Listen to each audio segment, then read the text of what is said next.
Sobat Komeba dimanapun berada, saat ini Komeba keliling Magelang berada di Desa Kebonrejo Candi Mulyo. Di sini ada UMKM yang sudah cukup sukses, yaitu Gubuk Lanceng. Kita akan ketemu ownernya langsung, ngobrol-ngobrol tentang kisah inspiratifnya.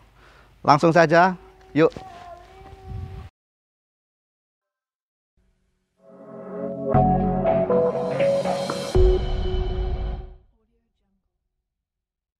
Assalamualaikum Mas Haris ya.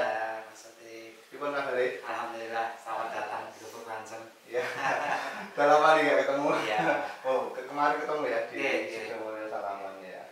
Oke Mas Haris, ini terima kasih sudah bisa diterima di sini. Ya, kita akan ngobrol-ngobrol santai yang mungkin bisa diambil hikmahnya oleh teman-teman Komeba dan juga mungkin pemirsa semua. Oke. Mas Haris, ini Gubuk Lanceng, ini Gubuk Lanceng ya. Lanceng itu apa ya Mas? Lanceng itu lebah tidak bersengat. Lebah tidak bersengat. Intinya bahwa lebah penghasil madu itu kan ada dua. Ada yang bersengat dan ada yang tidak bersengat. Nah, saya ke yang tidak bersengat yang dikenal dengan istilah lanceng. Lanceng ya. Oke, Dulu di rumah ada yang nah, kecil tuh ya. Usuk itu. Ya, kalau dulu masih banyak, kalau sekarang jarang nih, jarang sekali. Iya.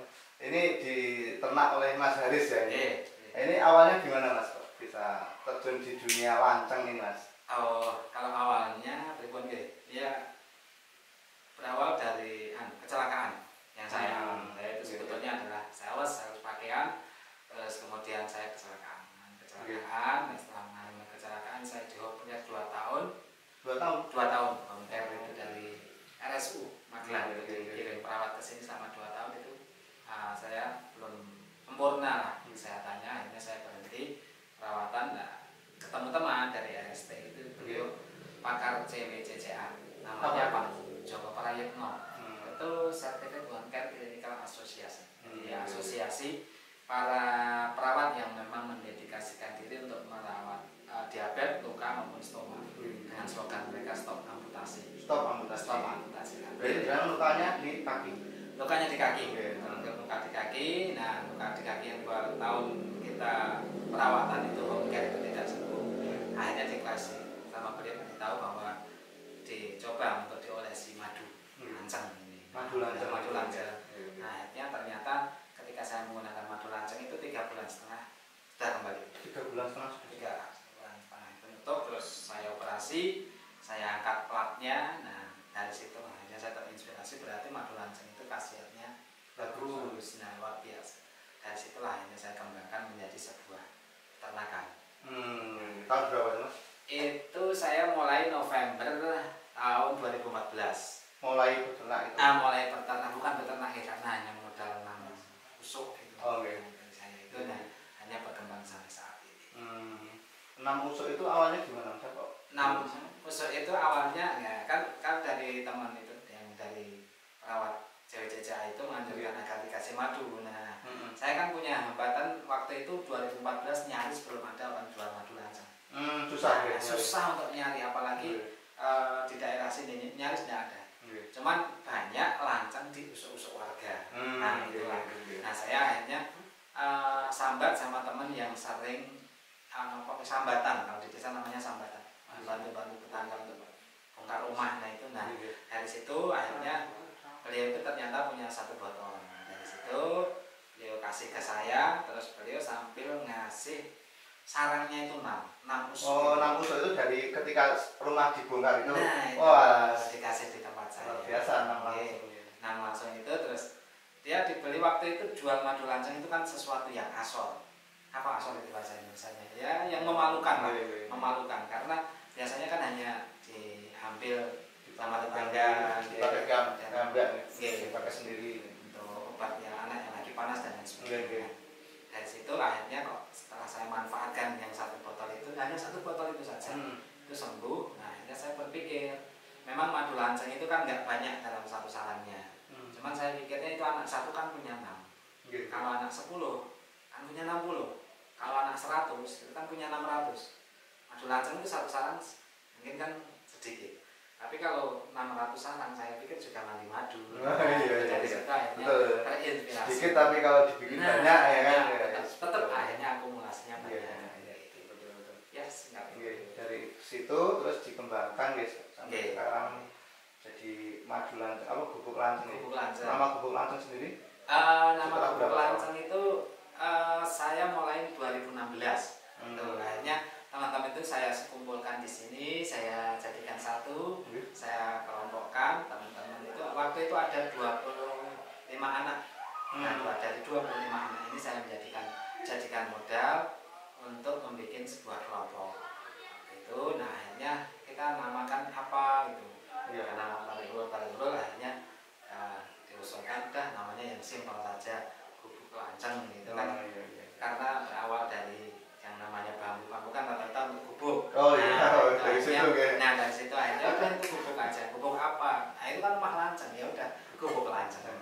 Dan sampai sekarang ini tahun 2022 makin eksis ya. Saya kemarin dulu pernah kesini tapi belum ada tempat sebagus ini ya. Alhamdulillah ini sekarang perkembangannya sangat pesat sekali. Banyak yang datang ke sini ya, termasuk hari ini mungkin itu teman-teman dari UGM. Teman-teman dari UGM ya. Jadi banyak yang kunjungan ke sini ya Mas? Sering kali.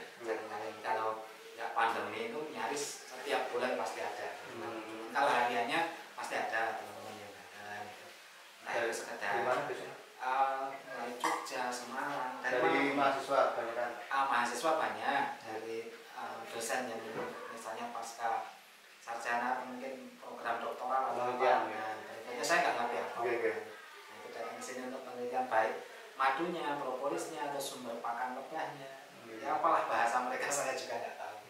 Dan juga untuk anak-anak sekolah bisa. Oh iya bisa, anak-anak sekolah juga kita menyediakan eduwisata. Eduwisata. Sebetulnya bukan lebih ke eduwisatanya, karena awal kenapa kita menerima anak-anak sekolah itu karena ada tamu. Nah, seperti itu. Ada tamu bawa anak itu. Nah, dia lihat pohon duku itu anak kecilnya. Dia nanya ke saya, Om itu pohon kelengkeng ya? Gitu. Waduh, itu saya berkata, anak sekarang pohon duku aja nggak ngerti. Gitu. Wah ini jangan-jangan nanti anak saya ditanya pohon pisang yang dipegang pohon jeruk, kan memalukan sekali besok. Akhirnya dari situ saya berkepikiran untuk bagaimana kalau saya mencoba menambahkan untuk eduwisata untuk anak-anak, karena minimal itu mengenalkan mereka ke tanaman. Yang intinya nanti dari tanaman itu akan menjadi sumber pakan dari lebah, yang dimana dari sumber pakan itu nanti akan menjadi madu maupun bibret sebagai produk unggulan di tempat kami. Jadi awalnya dari situ nggih. Kemudian kalau anak-anak sendiri kalau datang ke sini diajak apa aja? Oh iya, untuk anak-anak kegiatannya pertama yaitu tadi intinya adalah mengembalikan mereka agar peduli lingkungan. Ya, terutama peduli menanam lagi, peduli terhadap tanaman ya. Karena dengan keprihatinan itu terus kita mencoba mencari-cari literatur di buku-buku di internet itu kan akhirnya kita menemukan sebuah slogan dari orang Jawa, katanya bilang no beast no food gitu ya. Tidak ada lebah, katanya tidak akan ada makanan. Ya, itu kan ya berlebihan saja, jadi mantelo itu kan ya kan tidak harus makanan yang aneh-aneh. Akhirnya dari situ ini berarti penting ya, ternyata makhluk hidup itu tidak melulu tergantung dengan uang, tapi yang terpenting inti hidup itu kan makan. Nah makan itu kan dari tanaman. Akhirnya kembali anak-anak untuk peduli menanam, peduli lingkungan, peduli terhadap tanaman, sehingga nanti itu akan memberikan efek balik kepada kita. Kita menanam akan kembali kebaikan itu pada kita. Terus tadi dikenalkan dengan tanaman, kemudian diajak apa lagi? Menanam dulu ya. Menanam dulu. Setelah menanam, kemudian kita kenalkan secara gambar, fotografi tentang lebah. Lebah itu mana yang berbahaya sehingga mereka boleh menyentuh atau tidak. Mana lebah yang tidak berbahaya. Misalnya lanceng itu kan nggak berbahaya karena dia kan nggak punya sengat. Terus kemudian serangga-serangga yang lain yang bisa kita perkenalkan di lingkungan ini kita perkenalkan. Nah setelah mereka diperkenalkan seperti itu, sudah menanam, akhirnya nanti kita memperkenalkan mereka nama-nama bunga-bungaan. Bunga-bunga, karena kalau untuk anak kecil kan simpel bahwa lebah itu makan apa sih? Makan bunga. Nggak perlu dijelaskan ini makan nektar apa segala macam anak kecil. Nah makan bunga gitu aja. Nah itu taruhlah gitu untuk mempermudah anak-anak paham. Nah setelah kegiatan di sini nanti selesai, anak-anak kemudian kita bawa ke ladang tempat kita beternak. Tetap dibawa ke ladang. Dibawa ke ladang. Jadi ini hanya display aja. Display, contoh saja. Tapi tetap nanti dibawa ke ladang. Jauh nggak dari sini? Mungkin sekitar ini anak-anak berjalan itu nggak capek kok, anak-anak mau aja mungkin ya 300 meteran. Tidak saja. Di sana ada ladang untuk beternak madunya itu. Iya, beternak madunya. Di sana nanti kita memperkenalkan ini loh lebahnya, ini loh telur lebahnya, ini loh ratunya, ini loh telur muda, ini telur baru, ini loh anak-anak yang masih kecil-kecilnya yang bakal calon menjadi koloni baru dan lain sebagainya. Kemudian kita perkenalkan produknya yaitu yang berupa madu maupun bibred, atau kita mengenalnya orang awam mengenalnya sebagai pipolen. Apa serbuk sari bunga. Serbuk sari bunga. Nah, ini produknya ini Mas. Ya, ini produknya. Ini apa Mas yang ini Mas? Ini produk ada berapa macam di sini? Kalau yang ada di sini lancengnya itu ya yang kita bisa ada madunya itu pertama namanya Tetragonula laevisec. Itu yang paling umum yang ada di pusuk-pusuk kita itu namanya kebanyakan adalah Tetragonula laevisec. Ya mungkin ada yang mengkategorikan dress cherry, minor dan lain sebagainya, tapi orang awam paling mudah katakan laevisec. Kemudian Tetragonula pyrrhoi kita ada madunya juga. Kemudian ada Heterotrigona itama. Itu nama lancengnya atau nama lancengnya? Nah, jadi lanceng itu lancengnya ada namanya loh guys. Namanya gitu. Kita desa yang kecilnya yang lanceng mung. Jadi lanceng itu ada sekitar 350 jenis di muka bumi. Kalau di sini ada berapa? Di sini saya hanya ada laevisec, ada pyrrhoi, ada itama. Nah, kalau madunya sampai ada yang namanya Geniotrigona atau Willis trigona incisa. Ini yang madu dari Willis trigona incisa namanya. Kemudian itama itu yang paling produktif sebetulnya. Tapi kita menternaknya itu harus di ladang, tidak bisa di tempat seperti ini. Kampung itu benar saja. Kemudian selain madu apa yang dihasilkan Mas? Selain madu, sebetulnya tugas mulia lanceng itu kan bukan menghasilkan madu. Jadi sebetulnya madu itu produk nomor kesekian kali. Jadi intinya kita ternak lanceng itu pertama adalah mengikuti sunatullah. Karena makhluk ciptaan Tuhan itu yang paling hebat itu kan Rasulullah. Rasulullah itu hebat kan karena satu hal, diberi wahyu yang berupa Al-Quran. Dan bahasa wahyu itu satu-satunya hewan yang dikasih itu kan hanya lebah. Nah, berarti saya memelihara lebah itu adalah memelihara makhluk Tuhan termasuk yang paling hebat. Istilahnya nabinya para kewan lah. Taruhlah mungkin kalau ungkapan sekedar wahyunya saja ya, terlepas dari definisi wahyu. Dan lebah ada di Al-Quran ya. Al-Quran itu. Dan jadi nama surat ya. An-Nahl ya. Ini karena beliau ini santri ya, jadi luar biasa sekali ya. Selain pengetahuan yang luas juga beliau emang santri, jadi banyak ilmu yang bisa kita dapat ya. Gitu. Terus tadi yang pertama tugas lanceng atau lebah itu bukan menghasilkan madu ataupun bibred itu tadi. Tapi yang paling pokok adalah untuk polinator atau penyerbu. Jadi kita bicara tentang teknik pertanian, teknik perkebunan itu akan menjadi omong kosong tanpa adanya yang namanya penyerbu. Ya kan? Itu sering dilupakan ya. Ya, saya sendiri sampai nggak kepikiran. Padahal dulu di pelajaran sekolah ada. Cuman kan nggak ada kayak pelajaran. Jadi kita harus melestarikan lebah, ya kan nggak ada. Jadi sampai sekarang umur sekian pun nggak kepikiran untuk itu. Nah ini luar biasa lagi. Jadi nggak rugikan kita main kesenian ya. Terus berikutnya penyerbu ya berarti ya. Penyerbu sebagai polinator. Kemudian yang kedua tentunya kita bisa mendapatkan madu. Madu itu yang seperti itu. Madu itu adalah cairan yang dihasilkan oleh lebah yang bersumber dari nektar atau cairan bunga. Dihisap dalam tubuh kemudian dikeluarkan menjadi madu. Kalau mereka nggak mendapatkan nektar, maka mereka akan mengambil yang namanya ekstrafloral. Ekstrafloral itu cairan yang ada di ketiak daun, bukan ketiak kita ya pasti.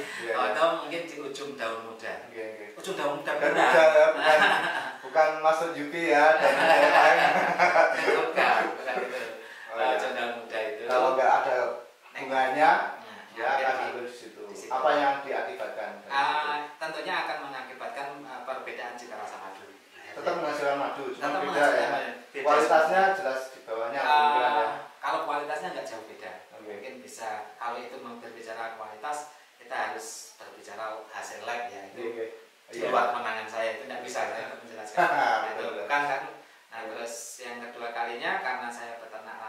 sebenarnya tetap sama dengan tawon, itu kita menghasilkan bibret atau roti lebar, atau dengan mengenalnya bipolen. Bipolen. Nah, bipolen itu kan yang biasanya diambil dari serbuk sari bunga, terus nah itu mereka sambil keliling-keliling sambil mengawinkan itu. Jadi tugas mulia Lanceng itu sebetulnya sebagai tukang nikah.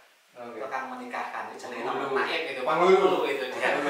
Nah, menikahkan bunga jantan dan bunga betina. Betul. Kalau nggak ada itu ya nggak ada. Kurang ya. Tadi. Secara sunatullah nggak ya, secara apa? Syariat itu nggak bisa ya menikah ya. Nah, bisa menikah.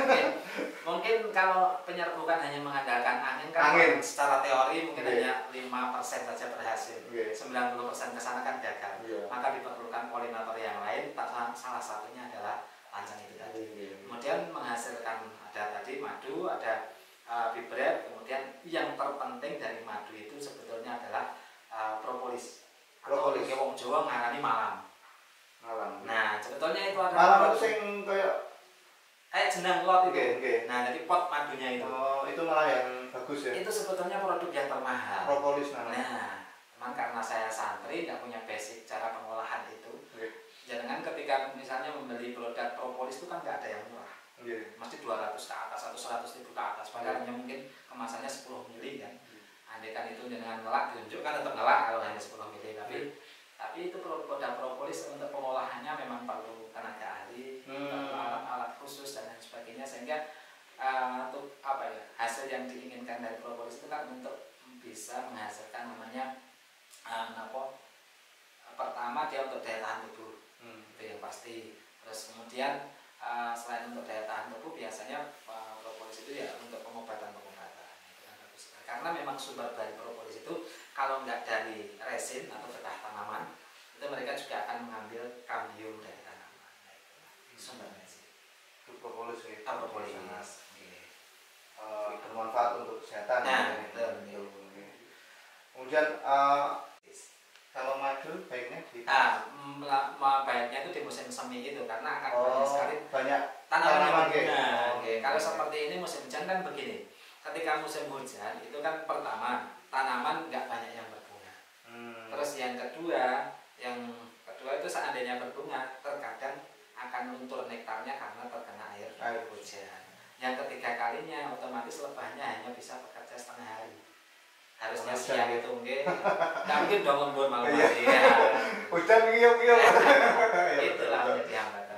Padahal sekarang musimnya udah nggak karuan gitu. Ya, karena kalau Jawa itu ngarani udan salah mongso. Iya, karena cuaca sekarang sudah ini ya, karena memang kondisi bumi yang makin ini ya. Nggak jelas itu. Iya, jadi cuacanya juga nggak jelas juga. Ya. Gitu. Terus mungkin apa yang solusi yang dilakukan?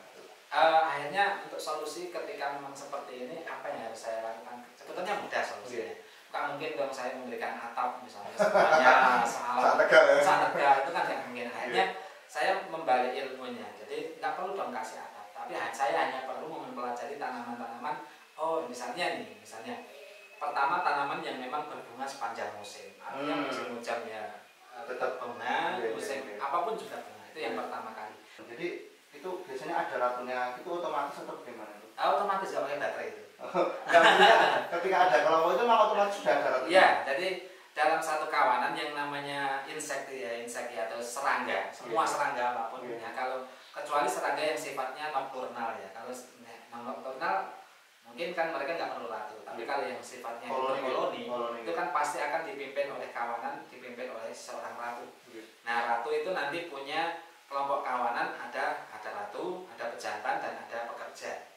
Nah pekerja itu yang betina. Betina itu yang betina, yang golek pakan ya betina, bangun omah ya betina, ngomong anak ya betina gitu. Nah ratu itu tugasnya cuma satu, dia bertelur, beranak pinak, bertelur gitu, sehingga konon dalam satu dasawarsa kehidupannya mungkin bisa menghasilkan lebih dari 15 sampai 30 ribu telur. Itu umur mereka kalau Lanceng konon bisa mencapai umur 3,5 tahun. Kalau pekerja ini yang betina ini karena dia kan bekerja setiap hari kan makan apa segala macam, biasanya umurnya pendek hanya 3,5 tahun. Royo-royo. Nah kemudian jantannya cuma satu. Jantannya dalam satu koloni itu maksimal 5% saja rata-rata 5%. Sehingga ketika nanti pejantan dalam satu koloni terlalu banyak, maka mereka akan diusir dari rumahnya. Sehingga ada suatu ketika jenengan mungkin pernah lihat kelompok lancung tiba-tiba berterbangan di depan sarang. Oh, itu pejantan tuh. Bisa jadi itu ada beberapa kemungkinan. Jadi wis tahu tuh sir. Repot itu nanti. Karena begini, kalau itu tandanya pejantan yang diusir, itu biasanya setelah terbang itu namanya swarming. Swarming itu nanti beberapa kemungkinan, salah satunya karena itu populasi pejantan terlalu banyak, misalnya 10% saja. Maka pejantan ini harus dikeluarkan, harus diusir, karena mereka nggak bisa kerja, nggak bisa nyari makan. Tugasnya cuma satu, kawin dan mati. Begitu kawin sama ratu langsung mati. Husnul khotimah. Berarti nek belum pengen mati rasa kawin. Nah, makanya kan nggak ada yang bisa menentukan umur pejantan. Nah, karena memang kapan dia kawin baru dia akan meninggal dunia. Nah, dari situlah akhirnya nanti kawanan itu akan berkembang biak. Dari situ mereka ratu itu akan mengeluarkan telurnya atau sel-sel calon anaknya dan lain sebagainya. Nah, kemudian mereka akan menyiapkan pot-pot telurnya. Oh, luar biasa sekali, asik sekali obrolan kita siang hari ini ya, Mas. Kemudian kalau mau beli ini gimana, Mas? Beli ini bisa langsung. Kalau saya terus terang tidak buka outlet offline ya. Saya toko itu enggak, karena bagi saya kayaknya kalau untuk madu saya pribadi itu kalau bikin toko itu kayaknya ngakali wong gitu loh. Karena begini, karena orang datang ke toko kan sekedar datang ngasih uang pulang bawa madu. Padahal madu itu sebetulnya, madu lanceng itu, jangan memang rumahnya itu di perkampungan, melihara 10 saja atau sampai 20 saja, itu kan bisa untuk kebutuhan keluarga. Uang daripada untuk beli madu itu kan mending untuk yang lainnya kan. Itu, nah, makanya saya tidak punya outlet, saya memang di rumah, sehingga harapan saya itu orang ketika datang tidak sekedar datang ngasih uang pulang bawa madu, jadi dia bisa bertanya lebih. Madu itu lanceng itu seperti apa sih, terus perbedaannya dengan madu tawar apa sih, terus bagaimana cara, misalnya kalau ingin beternak seperti apa sih, atau bagaimanapun. Atau mungkin kalau santri terus madu kok bisa nggak najis, kok suci, padahal itu kan dari dalam ya? Dari dalam kalimatannya hal-hal yang sudah dari dalam keluar lagi kan hukumnya najis, tapi madu kok nggak najis, itu bagaimana, ada penjelasan dalam fikihnya. Atau mungkin madu kok halal, kok nggak dihukumi haram, padahal jelas yang namanya lanceng itu pasti nyolong kembang-kembang. Misalnya kalau ada wacana itu gimana tuh, Mas? Malah gimana itu? Iya, ini perlu ditanyakan juga nih, kenapa kok nggak najis tadi ya? Iya, Mas, saya kepancing ngomongan sendiri. Namanya tuan makan senjata ini. Oke, kalau dalam fikih itu kan ada istilah, pokoknya kalau hal-hal yang masuk ke dalam tubuh kemudian terjadi ihalah itu perubahan wujud. Nah, perubahan wujud ini ketika memang nanti dia berubah menjadi sesuatu yang lebih kotor, lebih buruk, misalnya nyuwun sewu menjadi tinja, itu kan berarti dari sumber pakan menjadi tinja, itu kan berarti sumber satu yang tidak baik. Nah, ini maka hukumnya dia dikatakan najis. Tapi ketika ihalahnya itu kok menjadi yang lebih baik, maka ini menjadi suci. Jadi madu lanceng itu khasnya kan dia tinggi asam amino, rendah glukosa. Sehingga pertama dia bagus sekali untuk daya tahan tubuh.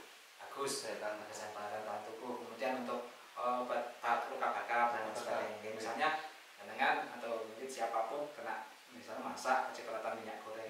Itu saya itu barusan sekitar seminggu yang lalu itu ketumpahan ojo itu. Perutnya ke bawah gitu. Nah, dia nggak panik karena memang dia makan ada madu. Jika langsung diulas madu itu, alhamdulillah bekas itu cuma sekuku gini.